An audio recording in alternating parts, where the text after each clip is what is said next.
ጋዲ እስቲ ማማ ይቀጥል። ሱረቱን ነህል ምዕራፍ 40 ቁጥር 16ን ክፈትልኝ አንዴ። ሜቢ በዛ ከተረዱት ማለት ነው። እሺ እሺ። ቁርአን አለህ እጅ ላይ? እጄ ላይ ባይኖረኝም ስልኬ ላይ ነበረኝ የሆነ ሰዓት። እስቲ የድሮ ስልኬ ላይ አለኝ። ቆይ ቁርአን እሺ፣ ስንት ቻፕተር ስንት ማለት ነው? ምዕራፍ 16 ቁጥር 40 ምዕራፍ 16 ቁጥር 40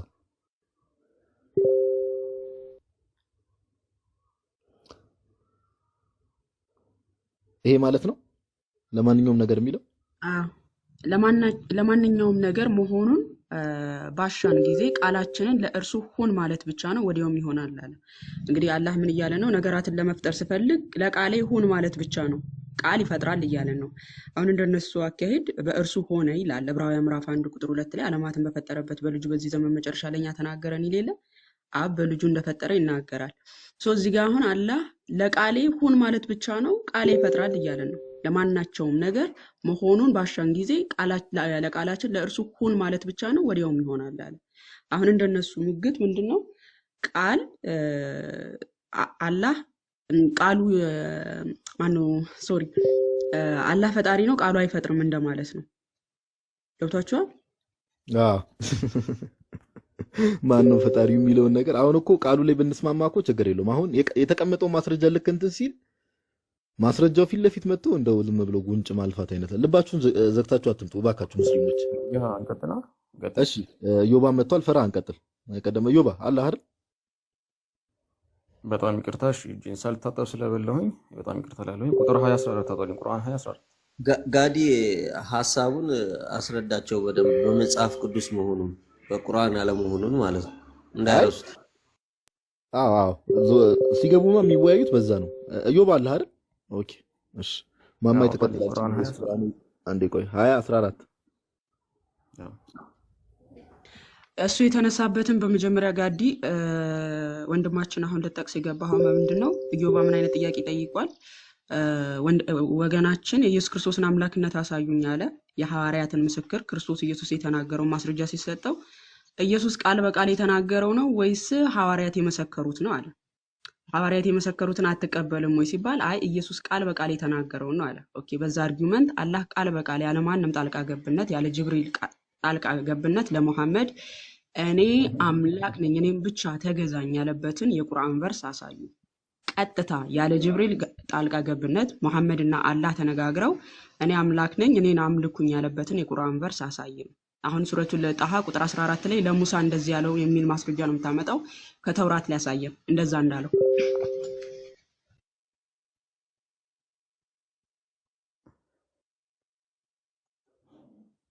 ኦኬ አንብቦ ያው ይሄ እኮ እኔ አላህ ነኝ ያለ እኔ አምላክ የለምና ተገዛኝ ይላል። አሁን ማማ ያለችን አልሰማም እንዴ? ይሄን አላህ ነው የተናገረው ወይስ መሐመድ በጅብሪል በኩል አላህ እንደዚህ ብሎ ተናግሯል ብሎ ነው የተቀበለው? መጀመሪያ አንተ የተናገርከው ሌላ ነበር አይደለ?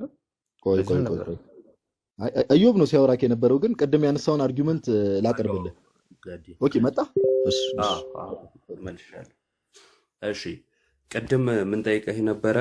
ኢየሱስ በራሱ እኔ አምላክ ነኝ ያለበት ካለ አሳየኝ አልከኝ። ከዛ እኔ ምን ብዬ ጠየቅኩ? እንዲህ ካላላ አትቀበልም ማለት ነው ወይ? ራሱ እኔ አምላክ ነኝ ካላላ አትቀበልም ወይ ስልህ አዎ አልከኝ። እሺ አልኩና የእኛን አሳየው ራእይ ላይ። አንተን ግን መልሼ እኔ አምላክ ነኝ ያለበትን አንተ አልኩ። አመጣሁኝ። አነበብኩ አይደል? ምን ይላል? አይ አልሰማሁም፣ አላነበብኩ። ክፈትለት ቀዲሳ። አዎ እንትን ይላል ዮባ። እኔ ምንድነው እኔ አላህ እኔ ነኝ ያለ እኔ አምላክ የለምና ተገዛኝ፣ ሶላትንም እኔ ለማውሳት ስገድ። ያው ኦፍ ኮርስ ይሄንንም ሲያቀርብ ዞሮ በጅብሪል በኩል ለማመድ ነው ይሄም ነገር የመጣው። እሺ ይሄንን የተናገረው ማን ነው? ፈርሃን አላህ ሱብሃነሁ ወተዓላ። ለማን? ለሙሐመድ በቀጥታ ሙሉ ቁርአን እኮ በቀጥታ አልወረደም አይደለ እኮ። በምን በኩል ወረደ? በጅብሪል አማካኝነት። እሺ አላህ ለጅብሪል፣ ጅብሪል ለመሐመድ ማለት ነው። በሶስተኛ ወገን ደረሰው ማለት ነው አይደል? ጅብሪል መልእክተኛ እኮ ነው። ምንድነው አይደለም ብቻ ከአላህ በቀጥታ ሳይሆን መሀል ላይ መሐመድ ራሱ አንተ ጋር ለመድረስ ማና ማን አሉ? ጅብሪል አለ፣ ከዛን መሐመድ አለ፣ ከዛን ደግሞ የቁርአን ጸሐፊዎች አሉ። በእነዚህ ውስጥ አልፎ ነው አንተ ጋር የደረሰው። ተሳሳትኩኝ? ልክ ነህ። ግን ቆይ ስማኝ፣ በጣም አምላክ ጥሩ። ቆይ ቆይ አዳምጠኝ። በቃ አምላክን እኮ ማንም አይመለከተውም አይደለ? ችግር የለውም። ቆይ እሱ አምላክ ጋር እንሄዳለን። አይሰማውም፣ አይሰማም፣ አይታይም አይደለ? እሺ እንሄዳለን እሱ ጋር። አሁን ልክ ነህ ብለኸኛል። አንተ ጋር የደረሰው እንዴት ነው? አላህ ለጅብሪል፣ ጅብሪል ለመሐመድ፣ መሐመድ ደግሞ ለተከታዮቹ ነግሮ ከዛን ቁርአንን በጻፉት ሰዎች በኩል ደግሞ ለአንተ ደረሰ ማለት ነው። ይህንን አምነህ ስታበቃ እኛ በቀጥታ ከኢየሱስ ስር የተማሩ የጻፉትን አልቀበልም እያልክ ነው። ሐዋርያው ዮሐንስ ዮሐንስ በመልእክቱ ላይ እውነተኛ አንዴ ልጨርስና ከዛ ታወራለህ። እውነተኛ አምላክ እና የዘላለም ሕይወት ነው አለ። ከኢየሱስ በቀጥታ የተማረው ዮሐንስ እኛ እንቀበላለን። አንተ እሱን መቀበል ከበደ። በስንተኛ ወገን የመጣውን አላህ አምላክ ነው የሚለውን ተቀብለ ይሄኛውን ግን በቀጥታ አልቀበልም እያልክ ነው። አንድ ሐዋርያው ዮሐንስ ማን ነው? ጳውሎስም በቀጥታ አምላክ ነው ለዘላለም የተባረከ አምላክ ነው ብሎ በቀጥታ ተናግሯል። ይህንንም አቅርበናል። ከአንተ የተሻለ ማስረጃ ነው ያቀረብነው፣ በቅርበትም ደረጃ ማለት ነው። ከዛ ኢየሱስ ራሱ ደግሞ የተናገረውን ራእይ ላይ ያሳየን። ኢየሱስ አምላክ ነው ብለን ስንል ከነዚህ የመጽሐፍ ቅዱስ እውነታዎች አንጻር ነው። ነገር ግን ያመጣኸው ሎጂክ ራሱ ካልተናገረ አልቀበልም የሚለው ምን ያህል እንደማያስኬድ በአንተው በአላህ አሳይተናል ማለት ነው። ምክንያቱም አላህ በቀጥታ እኔ አምላክ ነኝ አላለም። ያለው እንዴት ነው? ለጅብሪል፣ ከዛን ጅብሪል ለመሐመድ፣ መሐመድ ደግሞ በተከታዮቹ በኩል ለአንተ ማለት ነው። እሺ ቀጥል። ኦኬ እኔ በጅብሪል አማካኝነት የመጣ ነገር አሳየሁህ አይደለም እንዴ? የአላህ ንግግር ነው ቢሆንም ማለት ነው። ግን ያንን አንድ አምላክ የምትሉትን እናንተ አምላክ የተባለውን ያየው ድምፁን የሰማው ሰው አለ እንዴ? እሱ ሁለተኛ ጥያቄ። በመጀመሪያው ልትስማማ ያንን አንዱን አምላክ ድምፁን የሰማው ሰው ያየው ሰው ከሌለ እንዴት ነው በቀጥታ ተናገረ ነው? አንተ ፈርሃን አልመለስልኝም። እሺ ቆይ አንዴ። መጀመሪያ በቀጥታ መናገር የሚለው የአንተ የክርክር መንገድ እንጂ እኔ አይደለም። አንተው ነው በቀጥታ ካልተናገር ያልከው።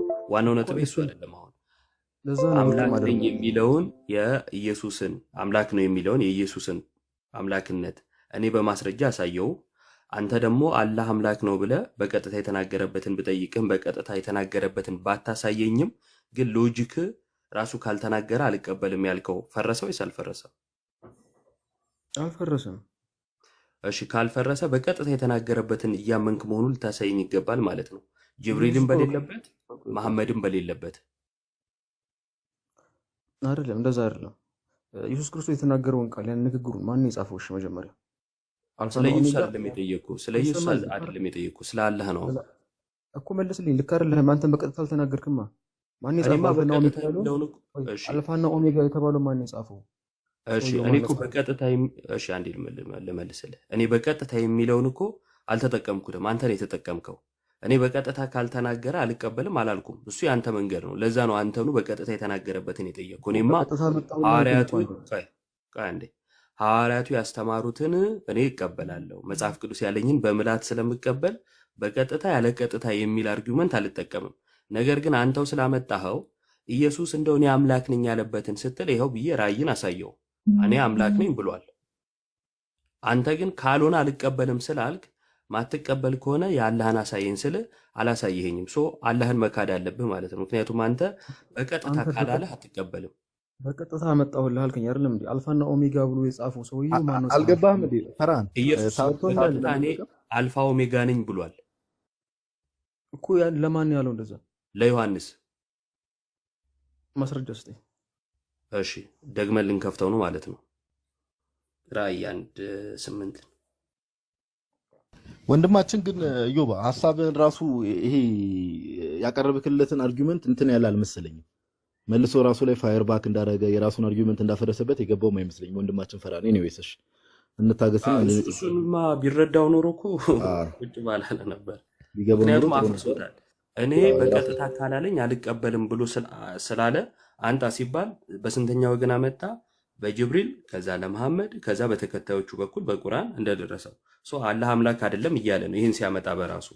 ለማንኛውም ይኸው ራእይ ምዕራፍ 1 ቁጥር 8 እና 17 ላይ አለ። ሁለቱንም እናነበዋለን። እነሆ ከደመና ጋር ይመጣል፣ ዓይንም ሁሉ የወጉትም ሁሉ ያዩታል፣ የምድር ወገኖች ሁሉ ስለ እርሱ ዋይ ዋይ ይላሉ። አሜን ካለ በኋላ ያለና የነበረው የሚመጣውም ሁሉንም የሚገዛ ጌታ አምላክ አልፋ ኦሜጋ እኔ ነኝ ይላል። ያው እኔ ነኝ ብሏል። የቱ ጋር ነው ያለውሽ? ይላል እኮ ኢየሱስ አለ ሳይሆን ይላል ነው። የቱ ጋር ነው ያለውሽ እኮ አልፋ ኦሜጋ እኔ ነኝ ይላል እኮ። የቱ ጋር ነው ያለው? ያለበትን አምጣልና ይላል ነው አይደል? እዚህ ጋር ያለበትን ሁልጊዜ ይላል። እሺ ይሄው ልመልስልህ። ሁልጊዜ ያለና የነበረ የሚመጣውም ሁሉንም የሚገዛ ጌታ አምላክ መሆኑን ኢየሱስ ተናግሯል። ይሄንን ማነገረን ዮሐንስ። የቱ ጋር ነው ያለው አልክ? ለዮሐንስ ሲነግረው አንዲ ከዚህ ጋር ሳንወጣ አንድ ጊዜ ይቀር አይደለም። ይሄ ራሱ ንግግሩ ራሱ የዮሐንስ ነው አይደለ? ዮሐንስ እንደዚህ ብሎ እየተናገረ ነው። የኢየሱስ ንግግር ነው። ዮሐንስ ተረከው። አልፋና ኦሜጋ ሁሉን የሚገዛ አምላክ እኔ ነኝ ያለበትን አምጣልንሽ። እሺ ይሄ የዮሐንስ ንግግር ሳይሆን የኢየሱስ ንግግር ነው የመጀመሪያ። ከዛ ዮሐንስ ምን አደረገልን? ተረከልን። የኢየሱስ ንግግር መሆኑን ትቀበላለህ አንተ? አምጣልኝ ማስረጃው ነው። አምላክ ያለበትን እኔ አልፋና ኦሜጋ የኢየሱስን ያለበትን ንግግር ትቀበላለህ አንተ? መጀመሪያ የኢየሱስ ንግግር ለመሆኑ ማለት ነው። ለምንድን ነው የምትቀበልክ? ይሄ ዮሐንስ ንግግር ነው አልከኝ እኮ አንተ ቅድም። አላልኩም። የኢየሱስ ንግግር ነው ዮሐንስ ተረከው ነው ያልኩህ። ትቀበላለህ? አምጣልኝ። ስታመጣልኝ ያው እቀበላለሁ። ይኸው አመጣውልህ እኮ የኢየሱስን ንግግር ዮሐንስ ሲተርከው አመጣውልህ። ምን ስትለኝ መሰለህ የምቀበልህ አይደለም። አልፋና ኦሜጋ አምላክ እኔ ነኝ ያለበትን ስታመጣልኝ ይላል ብሏል አይደል? ይላል ስለሆነ ያለበትን ስታመጣልኝ ይቀበልሃል። እዩ በቁጥር 17 ነው ብቻ ያሳየው ይላል 17 ይላል ሲል ነው። እቺን ነገር ግን አላህ ጋር ወስዳታለሁ በኋላ እሺ ነገር አይደለም። ጋዲሳ አድርገው አንድ ጊዜ ተረጋጋ። አድርገው ትለኛለህ እንዴ? ደግሞ እንደዚህ አይነት የሚያስቅ የሞት ተረጋጋ። እሺ አንዴ የሚዩት አድርገውና ላንብብልህ። ቀጥሉ ዮባ። እሺ ባየሁትም ጊዜ እንደሞተ ሰው ሆኜ ከእግሩ በታች ወደቅኩ። ቀኝ እጁንም ጫነብኝ፣ እንዲህም አለኝ አትፍራ አለኝ ነው እያለ ያለው። እሺ አትፍራ፣ ፊተኛውና መጨረሻው ሕያውም እኔ ነኝ። ሞቼም ነበርኩ፣ እነሆም ከዘላለም እስከ ዘላለም ድረስ ሕያው ነኝ። የሞትና የሲኦል መክፈቻ አለኝ ይላል። ይህን የተናገረው ማን ነው ወንድማችን? ኢየሱስ ነው። እሺ ኢየሱስ አልፋ ኦሜጋ ወይም የፊተኛውና መጨረሻው እኔ ነኝ ብሏል። ትቀበለዋለህ? ግን እዚህ ጋር አምላክ ነኝ አላለም አይደል? ትቀበለዋለህ ወይስ አትቀበለው? አምላክ ነኝ አላለም። አምላክ ነኝ ያለው ችግር የለውም። ትቀበለዋለህ ወይስ አትቀበለው? ትቀበለዋለህ። እሺ ከአምላክ በቀር ፊተኛውና መጨረሻው መሆን የሚችል የምታውቀዋለህ? ማን? አንድ ይቅርታ፣ አንድ ደቂቃ ጠብቀኝ። እሺ አምጣልህ። ንገረኝ ነው ያልኩህ እኮ አንጣልኝ አይደለም። ከአምላክ በቀር እሺ ከአምላክ በቀር ፊተኛውና መጨረሻው መሆን የሚችል የምታውቀዋለህ? ከመጀመሪያ የነበረ አምጣልሃለሁ። አንድ ይቆይ። እሺ አንድ ደቂቃ መልከ ጼዴቅን እንዳታመጣ አትልፋ እባክህ። መልከ ጼዴቅን እኔ ልደግስህ ከሜድ በፊት። እሺ ምዕራፍ 3 ላይ ምን ይላል ንገረንና ከዚህ ጋር አብረህ ተተረጉምልናለህ። አባትና እናት እስኪንብቡ ገኩ ከኔ ችግር ስላለበት አንብብኝ። ቁጥር ስንት ነው? 3 አባትና እናት የትውልድም ቁጥር የሉትም፣ ለዘመኑም ጥንት ለሕይወቱም ፍጻሜ የለውም። ዳሩ ግን በእግዚአብሔር ልጅ ተመስሎ ለዘላለም ካህን ሆኖ ይኖራል። ይሄ መልከ ጼዴቅ የተባለው ሰውዬ አባትና እናትም የትውልድም ቁጥር የለውም። መቼም የትውልድ ቁጥር የለውም ማለት ምን ማለት ነው? እስኪ ንገረኝ። የትውልድ ቁጥር የለውም ማለት አልተነገረም ማለት ነው አይደለም። ለዘመኑም ሕይወት ፍጻሜ የለውም ማለት ለሕይወቱ ምን የለውም ፍጻሜ የለውም። ለዘመኑ ሕይወት ራሱ አይደለም ፍጻሜ የለውም ማለት ነው። ታዲያ ምን ማለት ነው? የትውልድ ቁጥር የለውም ማለት ምን ማለት ነው? ከዘላለሙ ነበረ ማለት ነው። ለሕይወቱም ፍጻሜ የለውም ማለት መጨረሻ የለውም ማለት ነው። እሺ መልከ ጼዴቅ ሰው እንደሆነ ታምናለህ? እሱ ሌላ ጥያቄ ነው። ሌላ ጥያቄ አንዴ ኢየሱስ ክርስቶስ ውጭ አልከኝ። ኢየሱስ ክርስቶስ ውጭ ከዘላለምም የነበረ መጨረሻ የሌለው አታመጣም አልከኝ። እሺ መልከ ጼዴቅ ፊተኛና ኋለኛ ነው የሚለውን እስኪ ማስረጃው መጀመሪያ እንጣውና ከዛን አዎ ለትውልዱ ምን የለውም አባትና እናት የለውም፣ ለትውልዱም ቁጥር የለውም፣ ለህይወቱም ፍጻሜ ደግሞ መጨረሻ የለውም። አየህ ፊተኛና አሁን ኋለኛ ነው የሚለውን አንጣ ነው። እሺ ምን ማለት ነው? ፊተኛና ኋለኛ ማለት አነበብኩት። ማለት ነው? ፊተኛና ኋለኛ ነው የሚለውን አንጣ። ፊተኛና ኋለኛ ማለት ምን ማለት ነው? እስኪ ምን ማለት ነው? ከመሄዳችን በፊት መጀመሪያ አንተ ከዛ ምን ማለት ነው የሚለው እንሄዳለን። ምክንያቱም ቆይ አንዴ ተደርበህ አታውራ። ቅድም ያሳየው ለኢየሱስ ፊተኛውና መጨረሻው ሕያውም እንደሆነ ነው። እዚህ ጋር ስታመጣኝ ያንኑ ልታሳየኝ ይገባል። ከዛ በኋላ ነው ንጽጽሩ የምንሰራው። ስለዚህ መጀመሪያ ይህንን አንጣ። መልከጼዴቅ ፊተኛውና መጨረሻው መባሉን አሳየኝ። ፊተኛና ኋለኛ ማለት ከሰው ልጆች ፍጥረት መጀመሪያ የነበረ ምን ማለት ነው? አልጠየቅኩም። ምን ማለት ይሄ ደግሞ ነው? ሶስት ላይ ፈርሃን ያስረዳ ያለው አታስረዳኝ። መጀመሪያ ማስረጃውን አንጣና ከዛን ታስረዳኛለህ። ስለዚህ እንዲህም ሰውዬ ልክ እንደ ኢየሱስ ክርስቶስ እንዳስተማሩ አልፋና ኦሜጋ የጠየኩ አልፋ ኦሜጋ ነው የሚለውን አንጣው። አንጣ ለመልከጼዴቅ አልፋ ኦሜጋ የተባለበትን አልፋና ኦሜጋ የሚለውን የፈለኩ ቃል በቃል አዎ፣ ለመልከጼዴቅ አልፋ ኦሜጋ ወይም መጀመሪያና መጨረሻ የተባለበትን አንጣ። እሺ አንድ ጊዜ ስማኝ። ቆይ አይደለም ቅድም ዮሐንስ ላይ ማስረጃ ነው የጠየኩህ። እባክህ አለ ወይስ የለም? ውይይቱን እንድንቀጥለው ልነግርህ ነው። አንድ ጊዜ ስማኝ። ትነግረኛለህ። ይኸው ጊዜ እየሰጠው እያወራህ ነው አይደለ? ምንም የጨቆንኩ ነገር የለም። አንድ ደቂቃ አስወራኝ። አስወራሃለሁኝ፣ ግን እንድታሳይኝ የምፈልገው ነገር አለ። እሱን ነግሬሃለሁ። አለ ወይስ የለም? ስታመጣልኝ ማስረጃህን አንተ ስታመጣልኝ ቅድም ይላል የሚለውን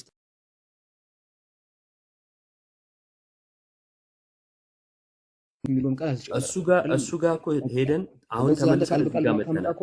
ቃል በቃል የማታመጣ ከሆነ ቃል በቃል እስኪ አንዴ ቆይ።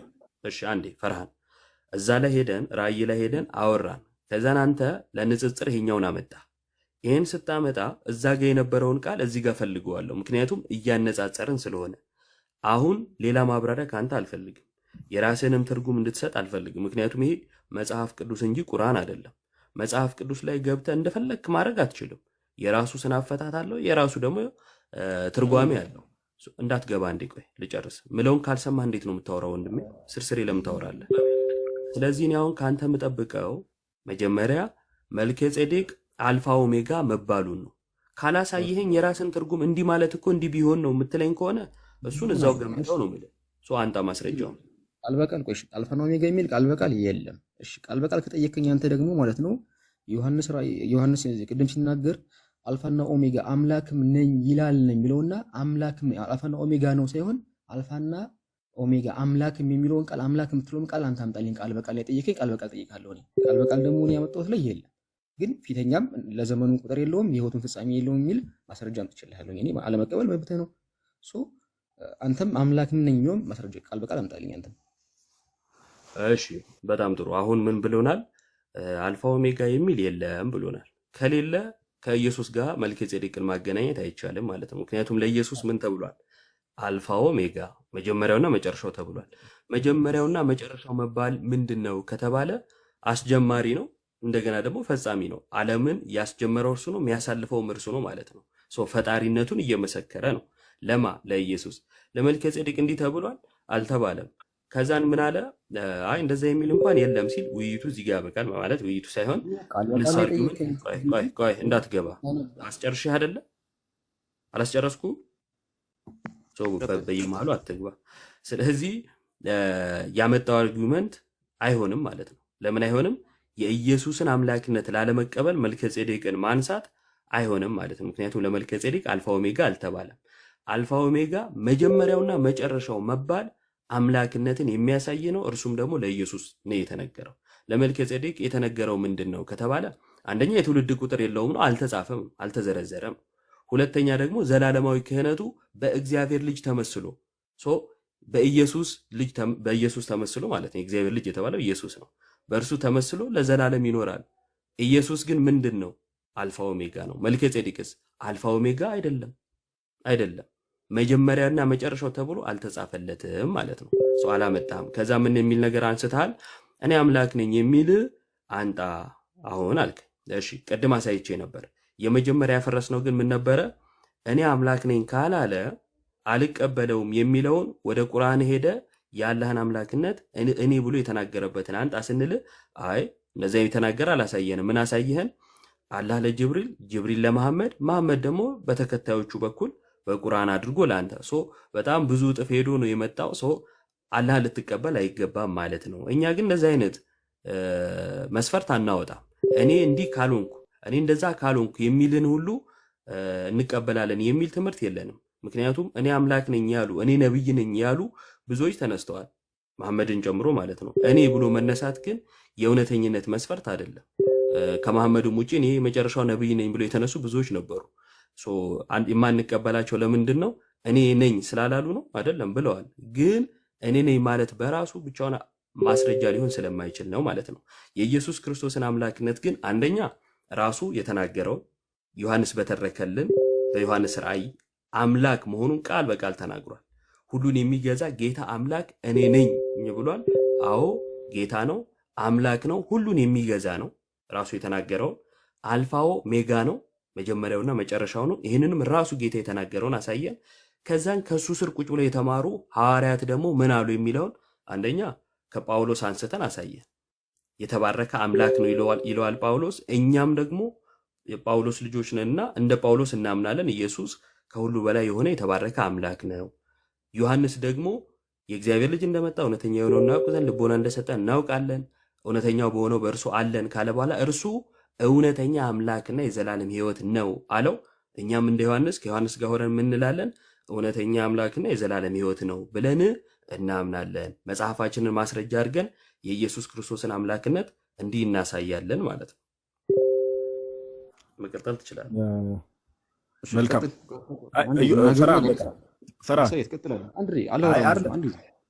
ምንም ላወራውን ነገር ልመልስለትና ትቀጥላለህ። አንድ ደቂቃ አለ። ቀጥል፣ ወደ ሌሎች ሰዎች እንድንሄድ። አንድ ደቂቃ እኮ ሀሳብ ይገልጽ። ሶስት ደቂቃ አንድ ደቂቃ ይበቃል። ቀጥል። 3 ደቂቃ እየቀለድክ ነው እንዴ? 3 ደቂቃ ምን ልታወራለህ? ቀጥል። ችግር የለም። እሺ ኢዮባ የጠየቅኩ ነገር የነበረው ምንድን ነበር? እኔ ዮሐንስ ላይ የተናገረው እኔ አልፋና ኦሜጋ አምላክም ነኝ፣ አምላክ የምትለውም ቃል ተጨምራለች እዛ ጋር አይደለም እንዴ ይላል ተባለ አይደለ? ስትናገር አንተ አልፋና ኦሜጋ የሚለውን ቃል ብቻ ላይ ያመጣህልኝ፣ ቃል በቃል አምላክም ነኝ የሚለውን ጨምረህ አምጣልኝ። ሙሉ ቃሉን የፈለኩት ነው ያልኩኝ፣ አላመጣህልኝ። አንደኛ ማለት ነው። ሁለተኛ ነገር ደግሞ ይሄ መልከ ጻድቅ የተባለው ሰውዬ ማለት ነው ምንድነው የተባለው? ለዘመኑም ለህይወቱ ፍጻሜ መጀመሪያም ለህይወቱ ፍጻሜ መጨረሻም የሌለው ነው አለ። የተከኝ ምንድነው? ከኢየሱስ ክርስቶስ ሌላ የተባለ ማለት አልፋና ኦሜጋ እየተቆራረጠ ነው ድምጽ። እኔ ጋ ብቻ ነው? ኔትወርኩ መሀል ላይ አይ ቲንክ እየተቆራረጠ መሰለኝ። ፈራን ይሰማል? እዚህ ጋር አንድ እንትን እናንሳ ጋዲ፣ ከዛን ያው ይጨርሷል ብዬ አስባለሁ። ለምሳሌ በእነሱ ራሱ በገነት አንድ እንትን አለ፣ ዛፍ አለ፣ ዘላለማዊ የሆነ ዛፍ። ዘላለማዊ ነው ብለው ሲያምኑ ይሄን ዛፍ ግን አልፋ ኦሜጋ ነው ብለው ያምናሉ የሚል ጥያቄ ያስነሳል። ምክንያቱም ለመልከ ጼዴቅ ያነሳው አርጊውመንት ይሄው ነው አይደለ?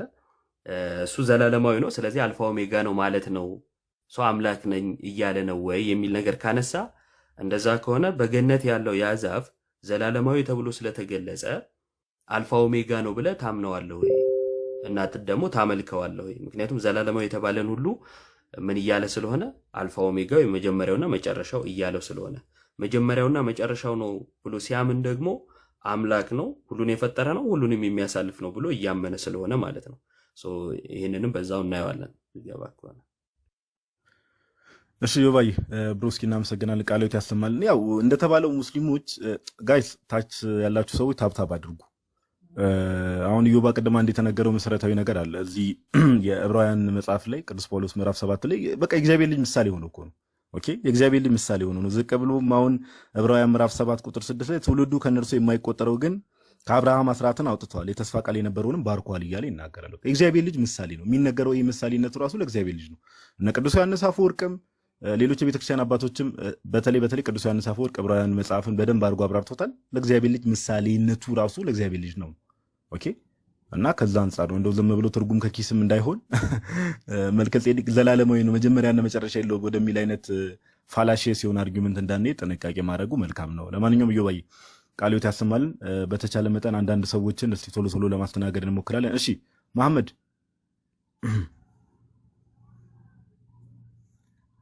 ሙሐመድ የሚል ዩዘር ነኝ። ሰላም ሰላም፣ እንዴት ናችሁ? አለን እግዚአብሔር የተመሰገነ ይሁን። እንዴት ነህ? አለን አለን፣ ሰላም ብያለሁ። ጋዲሳንም ኢዮብንም አንዳንቹ ትመልሱልኛላችሁ። አንድ ጥያቄ አለኝ።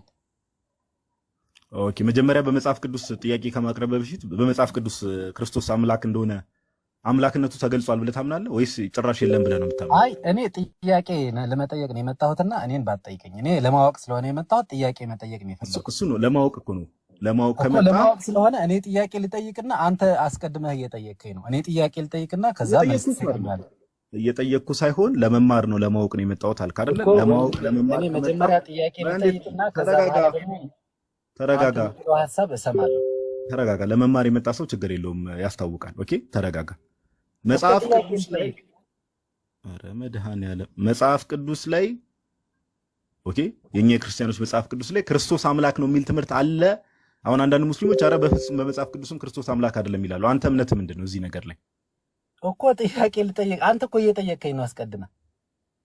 እምነት ምንድን ነው እዚህ ነገር ላይ ወንድም ይጠይቃል። እምነት ምንድን ነው? ክርስቶስ እኔ እምነቴ ሙስሊም ነኝ። ስለዚህ መጽሐፍ ቅዱስ ላይ ክርስቶስ አምላክ አይደለም ብለህ ነው የምታምነው? አዎ።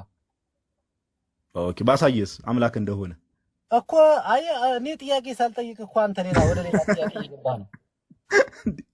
ሰው ለመማር ከመጣ ለምንድን ነው ላሳየህ ሲባል እኔ ጥያቄ ለመጠየቅ መጥቼ ለምን ትስቃለህ? እሺ ቀጥል። እሺ ጥያቄን አቀርብሽ ቀጥል። አይ እንትን ማለት ትዕቢት ጥሩ አይደለም። ጥያቄ መጠየቅ ለመጣ ሰው አይሳቅም። እኔ አላዋቂ ስለሆንኩኝ ጥያቄ ለመጠየቅ መሳቅ የለብንም። ፖለቲክስን ተው። እሺ ቀጥል። አሁን ፖለቲክስን ተው፣ ችግር የለውም። እሺ ኢየሱስ ክርስቶስ ፈጣሪ ነው ብላችሁ ነው አይደለም የምታምኑት? ክርስቲያን እኮ ነን። ምን ጥያቄ እኮ ኢየሱስ ክርስቶስ ፈጣሪ ነው ብላችሁ ነው አይደለም የምታምኑት? አምላክም ሰውም ነው።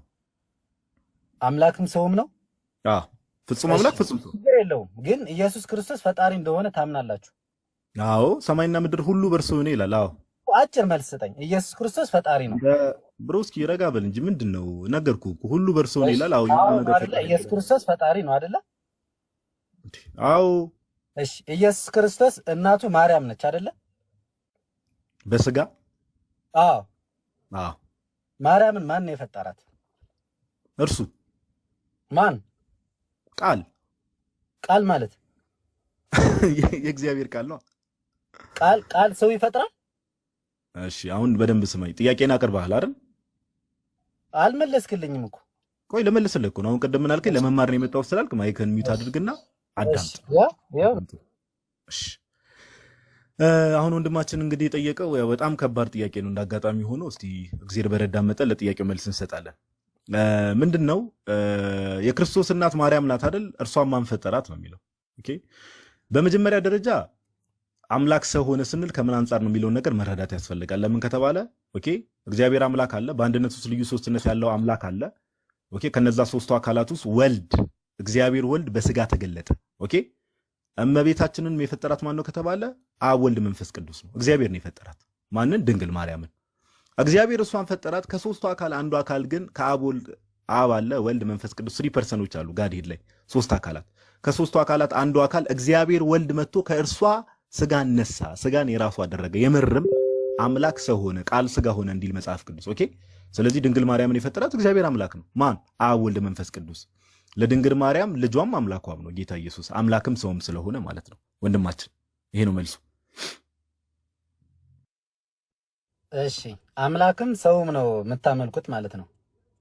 ፍጹም አምላክ ፍጹም ሰው። ነገር ግን አምላክም ሰውም ስንል አምላክ ፍጹም አምላክ ፍጹም ሰው ማለት ፍጹም የምትለው ቃል አብራራልኝ።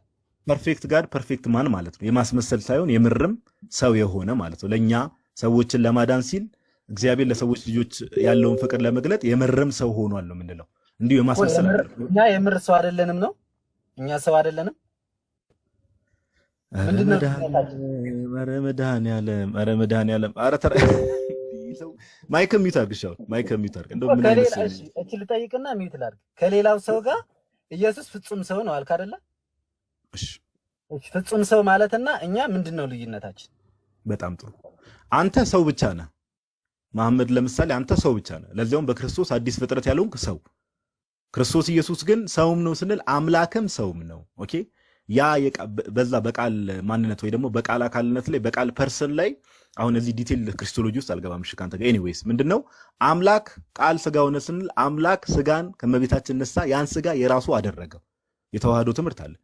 አምላክ ያንን ስጋ የራሱ አደረገው ስንል ኦኬ አምላክነት የስጋን ባህሪ ገንዘብ አድርጓል፣ ስጋ ደግሞ የአምላክነትን ባህሪ ገንዘብ አድርጓል። አንዱ ወደ ሌላው ሳይቀየር ውላጤ፣ መጣፋት እነዚህ ነገሮች ሳይኖሩ ኦኬ የተዋህዶ ትምህርትን የቤተክርስቲያናችን ነገረ ክርስቶስ ትምህርት ብትመለከት ጥሩ ነው። ስለዚህ ፍጹም ሰው ሆነ ስንል የምርም እንደኔና እንዳንተ ሰው ሆኗል እያልን ነው። ነገር ግን እኔ እናንተ ሰው ብቻ ነን። እኔ እናንተ ምንድነን? ሰው ብቻ ነን። እርሱ ግን አምላክም ሰውም ነው። ለዛ ነው ኦኬ ለዛ ምን አለ መጽሐፍ ቅዱስ ላይ የዳዊት ጌታ እንደሆነ ይናገራል፣ የዳዊት ልጅም እንደሆነ መጽሐፍ ቅዱስ ይናገራል። ኦኬ ራእይ መጽሐፍ ላይ ምን ብሎ ይናገራል መሰለ ወንድማችን? የዳዊት ስርና ዘር እኔ ነኝ ብሎ ይናገራል። ኦኬ የዳዊት ጌታችን ኢየሱስ ምን አለ? የዳዊት ስርና ዘር እኔ ነኝ። ስር ማለት ዳዊትን ያስገኘሁት ለዳዊት ምንጩ እኔ ነኝ እያለ ነው። ዘር ሲል ደግሞ የዳዊት ልጅ እንደመሆኑ እመቤታችን የዳዊት ዘር እንደመሆኗ ከዛ ነው ያንን ስጋ የነሳሁት። አምላክም ሰውም ስንል ከዚህ አንፃር ነው። በቃ የዳዊት ስርና ዘር ነው ጌታ።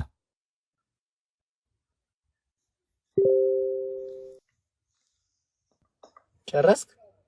አዎ። እሺ አሁንም ጥያቄ በትክክል አልመለስክልኝም። አንዳንዴ እንደዚህ አይነት ነገሮች የመንፈስ ቅዱስ እርዳታ ይፈልጋሉ እኮ። አስረዳኛ። የመንፈስ ቅዱስ አስረዳው እኮ ወንድሜ። ከዚህ በላይ መቼስ በጥብጬ እንደ ጆልጁ ሳላጠጣ ፓፓ አይደለም። ፍጹም ሰው ነው ፍጹም አምላክ ነው አልከኝ አይደለም? አዎ እኮ ሰው ሆኖ ፈጣሪ ሆኖ እንዴት ሰው ይሆናል ነው የኔ ጥያቄ። መጽሐፍ ቅዱሳችን ቃል ስጋ ሆነ ይላል። አምላክ ሰውን ለማዳን ስጋን ለበሰ። የሰው ልጅ በሙሉ በኃጢአት በበደል ወድቆ ነበረ። ገብቷል? ቅዱስ ጳውሎስ ምን ብሎ ይናገራል? በመስቀል ላይ የሁላችንንም ኃጢአት ተሸከመ ይላል። ኦኬ አምላክ ሰው የሆነው ለሰዎች ኢየሱስ ክርስቶስ የመጣው ግን ከማርያም በኋላ ነው አይደለ? ስጋን ገንዘብ ያደረገው ከማርያም በኋላ ነው እኮ። ማርያምን ማን የፈጠራት ነው? እሺ ወንድማችን ምን ታረጋለህ መሰለህ? ማስረጃ በመጽሐፍ ቅዱስ ማስረጃ አሳየኝ። በወሬ ሳይሆን በማስረጃ መሐመድ ይሰማል ድምጼ ጋዲ? አይ ማይንድ ሴታችንን የምትረጂ ከሆነ ቆይ ተረጋጋ። ምንም ከቅድም ጀምሮ የምናብራራለን ነገር ወይ አይገባም ወይ አሰማም አላውቅም ምን እንደሆነ። እንግዲህ ቀጥይ ሲማማኝ። ያ አሁን ምን መሰላችሁ የነሱ በቁርአን አረዳድ ስላላቸው ኢሳ ከመርየም ተወልዱ ነው በቃ ህልውና የለውም የሚል አስተሳሰብ ስላላቸው ማርያምን ማን ፈጠራት ነው እያለ ያለው። ፍጥረታትን ሰማይና ምድርን ፈጥሮ ከጨረሰ በኋላ ነው በስጋ የመጣው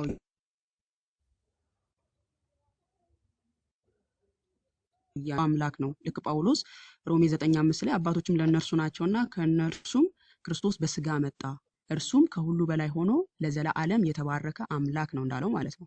በስጋ የመጣው ማን ነው? ያ ፍጥረታትን ሁሉ የፈጠረው አምላክ ማለት ነው። በስጋ የተገለጠው ዕብራውያን ላይ ጳውሎስ እንደተናገረው በሞት ፍርሃት ውስጥ በኃጢአት ውስጥ ስላሉት በስጋና በደም ተካፈለ ይለናል። መለኮት አምላክ ሰማይና ምድርን የዘረጋው ሰማይና ምድርን የፈጠረው አይደለም ማርያምን። ሰማይና ምድርን የፈጠረው እኔንና አንተን የፈጠረው አምላክ በስጋ እንደመጣ በስጋና በደም ተካፈለ አለ። ከዛ በኋላ የያዘው የአብርሃምን ዘር እንጂ የመላእክትን አይደለም አለ። ይህ ሰማይና ምድርን የፈጠረው ፍጥረታትን ሁሉ የፈጠረው አምላክ የተካፈለው ስጋ የማንን ነው አለን? የአብርሃምን ነው እንጂ የመላእክትን አይደለም። ኦኬ። ስለዚህ ክርስቶስ ኢየሱስ ማን ነው ስንል እሱ አስቀድሞ የነበረ ፍጥረታትን ሁሉ የፈጠረ እግዚአብሔር ነው በስጋ የመጣው እያለክ ነው ጋዲ ወንድማችን ማለት ነው። ምሳሌ 9:1 ጥበብ ቤቷን ሰራች የሚለውን ቅዱስ ቄርሎስ ያብራራ። ሰማይና ምድር የፈጠረው ፍጥረታትን ሁሉ የፈጠረው ዮሐንስ ወንጌል 1:3 ላይ ሁሉ በእርሱ ሆነ ከሆነውም አንዳችስ እንኳን ያለ እርሱ አልሆነም ይላል። አብ ማን ነው ታዲያ? የባህሪ አባቱ። የባህሪ ማለት አሁን ፍጥረታትን የፈጠረው ማን ነው የሚለው ላይ ነው አይደል እየጠየቅከን ያለው? አይ እየጠየቅከኝ ነግረሽኛል እኮ ኢየሱስ ክርስቶስ ሰማይና ምድር ፈጥሯል አልሽኝ አይደለ? አዎ በማስረጃ አመንክ እንደፈጠረ። አይ ማስረጃ አመንክ በመጀመሪያ ማማይ ለመማር የመጣ ሰውና ይሄ ይሰማል። ማማይ ድምጼ አዩባ ይሰማል ድምጼ? ቆይ ቀጥል ጋዲ። አሁን ትሰማለህ? ኦኬ ማማይ ኔትወርክ መሀል ላይ እኔ ጋር ነው የተቋረጠው። ማማይ ጋር ነው ዮባ። ኦኬ እሺ ወንድማችን ትሰማለህ ጋዲ? ቀጥል። እሺ አይ ለመማርና እንዲሁ ዝም ብሎ ለመዳረቅ የሚመጣ ያስታውቃል። ሰው ከቅድም ጀምሮ ማስረጃ ይቀርብለታል አንዴ እዚህ አንዴ እዛ ይረጋግጣልና ወንድማችን እንደው በቃ እዚህ ላይ ይብቃ። ምንም የምጠይቀው ጥያቄ ራሱ እንደው ይሄ የክርስትናውን ራሱ መሰረታዊ የሚባለው ነገር ራሱ አንደርስታንዲንግ የለምና ታች ወርደ ታብታብ አድርግ። ቻው። አንድ ሲመለስለት ሶስት ጥያቄ ነው አራት ጥያቄ ተመለሰለት። ድጋሚ አንዱ ሲባል አንዱ ለመረዳትም አይመስልም። እንደው ዝም ብሎ ጉንጭ ለማልፋት የሚገቡ ሰዎች አሉ እና ግን በመሀል ጋዲ ግን በመሀል ጸጉርህን እያሳየን ምናልባት ወደ መመለጥ ምናምን እንዳይሄድ ስጋት ላይ ነው። ኧረ በስመ አብ ባህሪ ምንድነው ከሚል ነገር ጋር ፍጹም ሲባል ምን ማለት ነው ከሚል ገና እኔ እንጃ። በጣም ማይነር የሆኑ ነገሮችን ራሱ አንደርስታንድ ካላደረገ ሰው ጋር ጉንጭ ማልፋት ማማ አንቺም እንዳደክሚብኝ ብዬ ለአንቺ አስቤልሽ ነው። እሺ ሙስሊሞች መግባት ትችላላችሁ። ክርስቶስ አምላክ አይደለም በመጽሐፍ ቅዱስ። ኦኬ ክርስቶስ አምላክ አይደለም።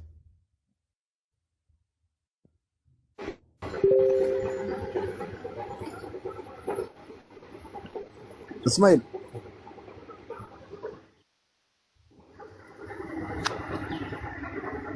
የሆነ እሺ ኢማና አብዶ ኦር እንደዛሽ ሰላም ይሰማል። ሰላም ነው። እግዚአብሔር ይመስገን። እኔ እንኳን ለመከራከር ሳይሆን ለመጠየቅ ነው። እሺ ጠይቂ፣ ጥያቄሽን አቅርቢ። ከነገር ክርስቶስ ላይ ከሆነ አምላክነቱ ላይ ጥያቄ ካለሽ አቅርቢ። አምላክ ነው ወይስ የአምላክ አንድ አካል ነው? አምላክ ነው። የአምላክ አንድ አካል ምን ማለት ነው? ሲጀመር አምላክነት ሶስት አካል ስለምትሉ ብዬ ነው። አዎ መለኮት ማለት ምን ምንድን ነው? ወይም መለኮት ወይም ደግሞ ጋድ ሄድ እግዚአብሔርነት የሚለው እግዚአብሔር የሚለው ስያሜ ምንድነው? መለኮትነት ነው የሚያሳየው። በዛ መለኮትነት ውስጥ ሶስት አካላት አሉ። አብ፣ ወልድ፣ መንፈስ ቅዱስ። አብም አምላክ ይባላል፣ ወልድም አምላክ ይባላል፣ መንፈስ ቅዱስም አምላክ ይባላል። አብ አምላክ ሲባል ከወልድና ከመንፈስ ቅዱስ ተለይቶ አይደለም። የሥላሴ ትምህርታችን የምታውቂው ከሆነ እንደዛ ነው። ስለዚህ ክርስቶስ አምላክ ነው ሲባል ከሶስቱ አካላት አንዱ አካል ወልድ ነው። ወልድ ደግሞ ያንን መለኮት ያንን የመለኮት ባህሪ ስለሚጋራ ከአብና ከመንፈስ ቅዱስ ጋር አምላክ ተብሎ ይነገርለታል። ኢማና ብቻውን አንዱን መጥራት አይቻልም ማለት ነው። ለምሳሌ ብቻውን ስትይ ምን ማለት ነው? አሁን አብ ብቻውን፣ ወልድ ብቻውን፣ መንፈስ ቅዱስ ብቻውን ማለት ነው። በስራም ሊሆን ይችላል። መረዳትሽ ነው እንጂ አብ ለምሳሌ እውቀታቸው አንድ ነው ማለት ነው። አዎ የእግዚአብሔር እውቀት ነው ባይዘው እኮ እግዚአብሔር ሶስቱም ነው አይደል? አብ፣ ወልድ፣ መንፈስ ቅዱስ አንድ አምላክ ነው። ሶስት አካላት አሉ። በዛ አንድ መለኮት ሶስት አካላት አሉ። አይ ወልድም ብቻ ክርስቶስ አምላክ ነው ስላልክ ብዬ ነው። አይ ብቻ መች አልኩኝ? ባይዘው እዚህ ርዕሱ ክርስቶስ ስላልክ ብዬ ነው። ታዲያ ምን ችግር አለው?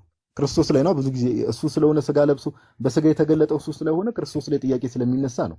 አብና መንፈስ ቅዱስ ላይ ብዙ ጊዜ ጥያቄ አይነሳም። ለዛ ነው። እሺ አሁን ሙስሊሞች ነብይ ነኝ የሚል ከመጽሐፍ ቅዱስ እያሳዩ ይላሉ። ቅድም ደግሞ አንተ አምላክ ነኝ የሚል አወጣ እና አይጋጩም ሁለቱ? አይ ነብይ አይደለም እኮ አላለም። እኛ አላለም። ባይዘው ክርስቶስ ኢየሱስ አምላክም ሰውም ነው። የማናዊ ክርስትናው ትምህርት እሱ ነው። ፍጹም አምላክ ፍጹም ሰው፣ ፐርፌክት ጋድ ፐርፌክት ማን ነው?